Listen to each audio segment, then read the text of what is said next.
vous bénisse de partout où vous nous recevez. C'est toujours un plaisir et une grande joie de vous retrouver tous les jours, chaque matin à Innov TV pour Exomat, ce programme que nous avons coutume de tenir afin de commencer nos journées sous une bénédiction et une parole divine. Et je bénis Dieu de savoir que vous êtes nombreux à suivre ce programme et à être édifiés au travers de ce programme. Et je me fais vraiment le plaisir de continuer avec vous cet enseignement que nous avons commencé depuis 2 semaines déjà, où nous sommes en train de parler, soit de faire une petite étude. J'appelle ça petite étude parce que s'il faut aller détail par détail, je ne pense pas qu'on aura à finir. Nous sommes en train de tourner autour du livre de Josué. Et ce livre est un livre très bénissant. Et en commençant, nous avons commencé à voir des réalités sur la succession, comme Josué avait succédé Moïse. Et nous avons avancé pour voir d'autres éléments importants sur lesquels nous allons continuer en ce jour. Alors, si vous n'avez pas eu l'occasion de suivre, je vous conseillerais d'aller sur YouTube de la chaîne Innov TV et vous allez retrouver ces vidéos. Et si vous avez déjà commencé à suivre, je serai heureux de continuer ces merveilleux voyages avec vous aujourd'hui par ce premier numéro de la semaine.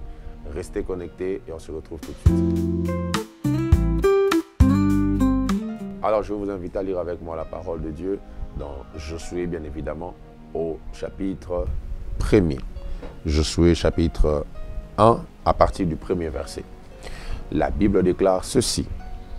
Après la mort de Moïse, serviteur de l'Éternel, l'Éternel dit à Josué, fils de Nun, serviteur de Moïse, « Moïse, mon serviteur, est mort.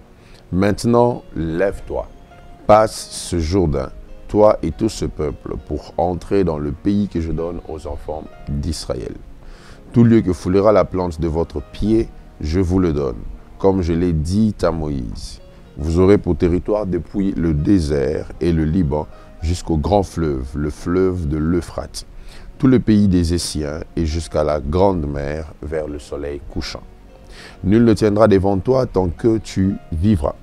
Je serai avec toi comme j'ai été avec Moïse. Je ne te délaisserai point, je ne t'abandonnerai point. Fortifie-toi et prends courage, car c'est toi qui mettras ce peuple en possession du pays que j'ai juré à leur père de leur donner. Fortifie-toi seulement et aie bon courage, en agissant fidèlement selon toute la loi que Moïse, mon serviteur, t'a prescrite. Ne t'en détourne ni à droite, ni à gauche, afin de réussir dans tout ce que tu entreprendras.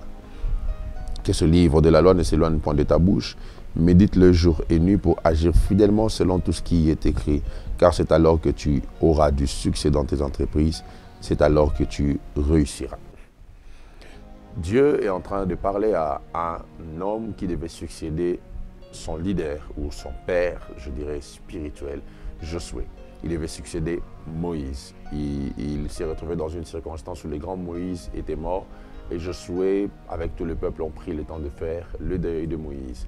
Et après cela, la mission devait continuer parce que, comme on le dit, les hommes passent, mais l'œuvre persiste, l'œuvre continue. Et d'ailleurs, le succès pour un leader, c'est de voir son œuvre se pérenniser après lui. Et c'est ce qui s'est exactement passé avec Josué, qui est venu comme la relève de Moïse pour continuer bien évidemment la mission que cet homme avait commencé avant lui. Et de là, je vous ai fait voir beaucoup de choses concernant comment est-ce que cette succession a été faite, comment il y a eu passation entre le grand Moïse et Josué. Et je vous ai fait voir la fois passée, alors que j'étais en train de chuter, une réalité qui se cache derrière cette phrase qui d'ailleurs se répète plus d'une fois au premier chapitre de Josué, Je vous ai fait voir que Dieu est en train de parler à Josué en lui disant « Fortifie-toi ». J'aimerais un peu rejeter l'œil sur ça pour vous faire remarquer quelque chose. La première fois, Dieu lui dit « Fortifie-toi ». Et prends courage, car c'est toi qui mettras ce peuple en possession du pays que j'ai juré à leur père.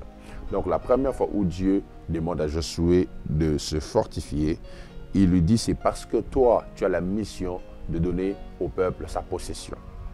La deuxième fois, Dieu lui dit fortifie-toi et aie bon courage en agissant fidèlement selon toute la loi que Moïse, mon serviteur, t'a prescrite. Donc la première fois, Dieu lui demande de se fortifier parce que les destinées des autres étaient liées automatiquement à sa mission.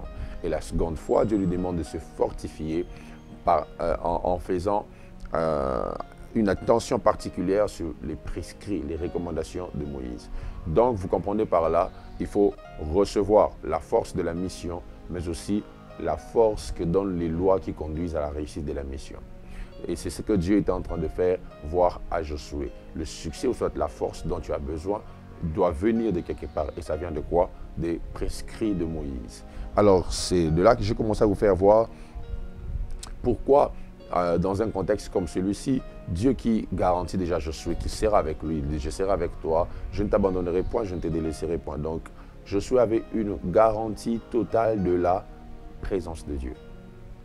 Mais comment Dieu lui rassure d'être avec lui, mais Dieu lui demande de se fortifier. Il ne lui dit pas, je te fortifierai. Il lui dit, fortifie-toi. Si je dois le dire dans un langage plus commun, Dieu lui a dit, débrouille-toi pour être fort. Bats-toi pour être fort. Fais tout ce que tu peux pour que tu sois fort. Donc, en d'autres termes, Dieu ne lui garantit pas de lui donner la force. Mais Dieu lui demande de se fortifier. Mais d'où doit venir cette force? Bien évidemment, c'est ce que nous sommes en train de vouloir découvrir. S'il faut qu'il se fortifie de lui-même, comment cela doit se faire? Et j'ai commencé à vous faire voir que pour se fortifier, il faut d'abord commencer à faire l'analyse, bien évidemment, l'analyse de toutes ces réalités qui sont autour de ce concept fortifie-toi. D'où il est important de comprendre d'où viennent les choses qui nous font perdre la force. Soit, quelles sont les sources des faiblesses. Quand on exige à un homme de se fortifier, ça veut dire qu'il est en perte de force. Alors, quand on perd la force, comment pouvons-nous la récupérer? Comment on peut se ragaillardir, reprendre toutes les capacités qu'il faut pour continuer la mission? C'est la grande question qu'il faut se poser chaque fois que l'on perd la force. Qu'est-ce qui m'a fait perdre la force? Parce qu'on ne traite pas un problème par ses conséquences, mais on traite un problème par ses causes. Dans un hôpital, on ne soigne pas les symptômes, on ne soigne pas les effets de la maladie. On cherche à comprendre par le diagnostic c'est quoi qui a amené les symptômes que l'on voit. Quand il y a des symptômes, c'est qu'il y a une maladie. C'est comme la fièvre. La fièvre n'est pas une maladie. La fièvre est un signe qui signale qu'il y a une maladie. Donc chaque fois que quelqu'un a une fièvre, la personne n'est pas malade de fièvre. La personne a une maladie qui a suscité une manifestation qu'on appelle fièvre. Donc, quand il y a perte de force, il faut chercher à savoir qu'est-ce qui a fait perdre la force. C'est quoi la source de cette perte de force? On y va. La première, c'est la solitude. Quand on est seul, ça nous arrive de perdre la force. Et beaucoup de personnes deviennent faibles et incapables d'agir parce qu'elles se sentent seules. Il y a de ces personnes qui, lorsqu'elles se sentent seules, leur capacité d'agir, de faire s'atrophie. Leur capacité de réfléchir ou même de s'encourager s'éteint. Il y a de ces personnes qui manquent de personnes autour d'elles simplement pour les encourager. Et la solitude est des fois l'une des raisons qui suscite la faiblesse de plusieurs. Si vous lisez la Bible dans Gédéon chapitre 6, dans Juge chapitre 6, on est en train de parler de l'histoire de Gédéon.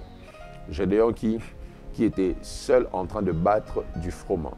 Vous savez, des fois, c'est bien, même lorsqu'on souffre, de voir autour de nous des personnes qui peuvent nous accompagner dans cette souffrance. Mais la souffrance devient encore plus souffrante lorsqu'on se retrouve seul, sans quelqu'un qui peut nous dire « ça va aller ». Et c'est des fois peut-être le cas dans lequel vous vous retrouvez en ce jour. C'est peut-être la posture dans laquelle vous suivez ce message. C'est peut-être la posture dans laquelle vous vous retrouvez pendant que je suis en train de vous parler. Vous n'avez personne qui peut vous dire « allez de l'avant ». Continuez, nous sommes avec toi. Même dans une cellule de prison, chaque fois qu'on rencontre des hommes libres qui viennent nous voir et nous dire « ça va aller », on se fortifie. Et cet homme au nom de Josué était seul. Lorsque Dieu est venu lui parler, Josué était seul. Il était là après la mort de Moïse. Je suis persuadé qu'il continuait à faire le deuil de Moïse. Josué, qui était très proche de Moïse, après le départ de Moïse, s'est retrouvé seul. La solitude tue des fois la force. Mais j'aimerais dire à quelqu'un, dans les prévisions divines, dans le plan de Dieu, Dieu a toujours prévu un temps de solitude dans la vie de l'homme, car il y a de ces choses que Dieu ne fait que lorsqu'on est seul. Il y a de ces choses qui n'arrivent que lorsqu'on sait rester seul à seul avec Dieu. Et boycotter totalement la solitude, c'est refuser une grande phase de la transformation. C'est refuser ou refuter un grand moment où Dieu vient en contact avec nous pour nous transformer. Oui, acceptez des fois d'être seul. Parce que quand vous êtes seul, en soi, vous n'êtes pas seul. Mais vous restez avec celui qui vient souvent quand vous êtes seul, Dieu.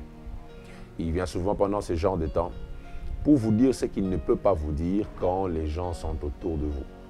Il vient souvent ce genre de temps pour vous dire ce qu'on ne peut pas vous dire quand vous êtes rempli de gens dans votre environnement. Tu peux localiser Jésus dans une grande foule comme Zachée, mais il y a des moments où le Jésus que tu as localisé veut simplement entrer dans ta maison pour être avec toi.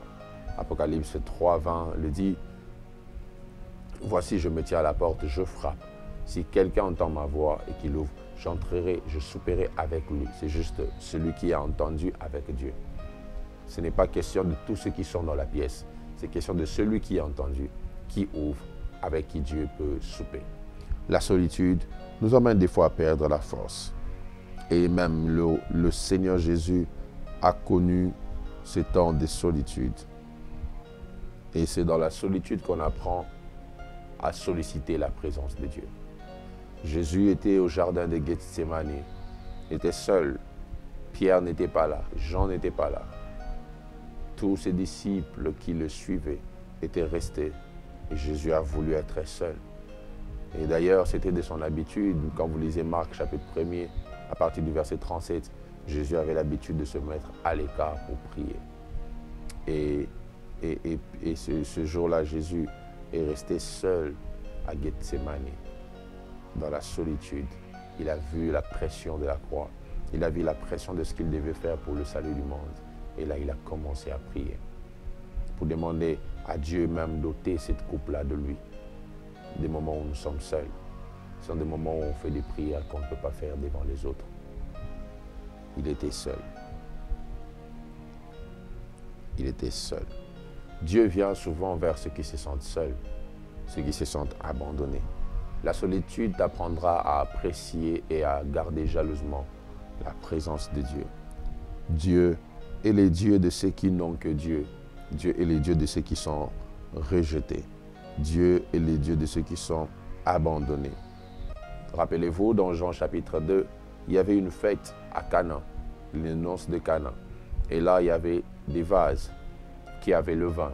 Mais il y avait d'autres types de vases qui servaient à la purification des Juifs. Ces vases étaient abandonnés. On les utilisait pour laver les pieds. Mais Jésus a valorisé les vases qui servaient à laver les pieds en changeant l'eau en vin dans ces vases. Donc, Dieu s'intéresse à ce que les hommes rejettent.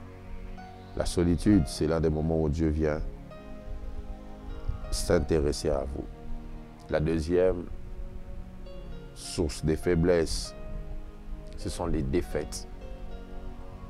Ce sont les défaites. Le nombre de fois que vous avez échoué peut constituer une source de faiblesse pour vous.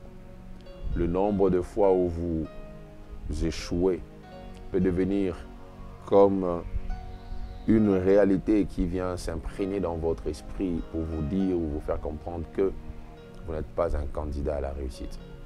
Et je vous en supplie, ne vous qualifiez pas en fonction de vos échecs. Vous n'êtes pas un échec parce que vous avez échoué. Vous avez simplement échoué et vous pouvez aussi réussir. Souvent, les échecs deviennent des sources de faiblesse pour plusieurs personnes qui n'arrivent plus à faire des grands exploits. Lorsque Jésus était rejeté dans un territoire où il n'arrivait même pas à faire les miracles à cause du rejet, il ne se leurrait pas. Il quittait pour aller sur un autre territoire où on pouvait l'accepter pour faire des exploits. Et des fois, on n'est pas faible parce qu'on le veut, mais simplement parce qu'on a beaucoup échoué.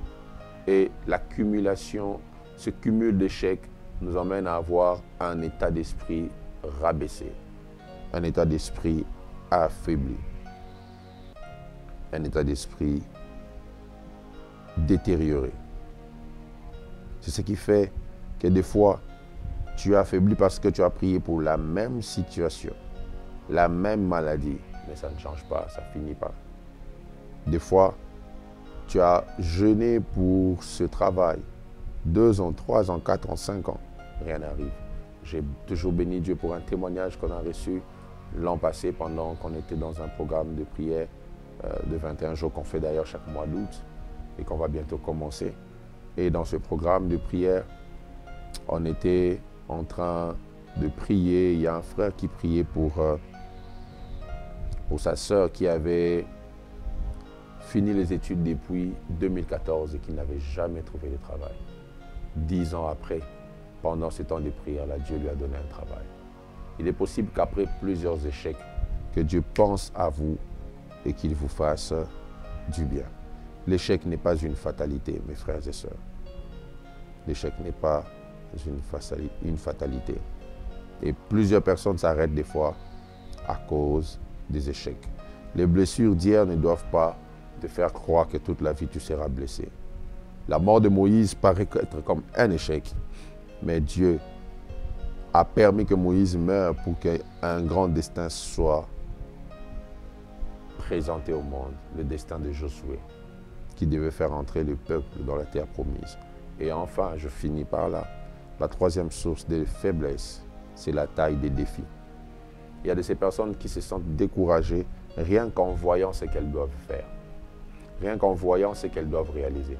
Quand seulement il voit qu'il doit se marier, il voit combien ça coûte de se marier, il est découragé. Quand seulement il voit qu'il doit commencer une entreprise et combien de formalités, de démarches il faut faire pour commencer, ça affaiblit. Quand vous voyez la taille de vos défis comme étant grand, alors vous risquez de ne pas réussir. Je vais vous donner un secret, je finirai par là. C'est le secret que David a appliqué. Quand vous êtes devant un grand Goliath, ne regardez pas sa taille, regardez son incirconcision. N'attaquez pas un défi par son point fort. Trouvez le point faible du défi pour l'attaquer par là. Le point faible de 10 000 $, c'est peut-être $1 que tu mets à côté. Parce que dès le moment où tu as épargné $1, 10 000 $ cesse d'être 10 000. Ça devient 9 999. Parce que tu as juste mis à côté 1. Et c'est la faiblesse de ce montant qui peut te faire peur pour que tu te maries. Plus tu attaques cela comme ça, plus tu réussiras. Comme on dit souvent, pour manger une vache, il faut la morceler. Et si tu veux faire des grandes choses, ne regarde pas la grandeur de ces choses. Regarde la grandeur du Dieu que tu as et regarde le point faible des choses que tu veux affronter et tu vas réussir. Que Dieu vous redonne la force, que Dieu vous bénisse. Rendez-vous dans le prochain numéro d'Exomate pour continuer à apprendre comment on se fortifie et c'est de ça que je vais vraiment parler la prochaine fois. Que Dieu vous bénisse.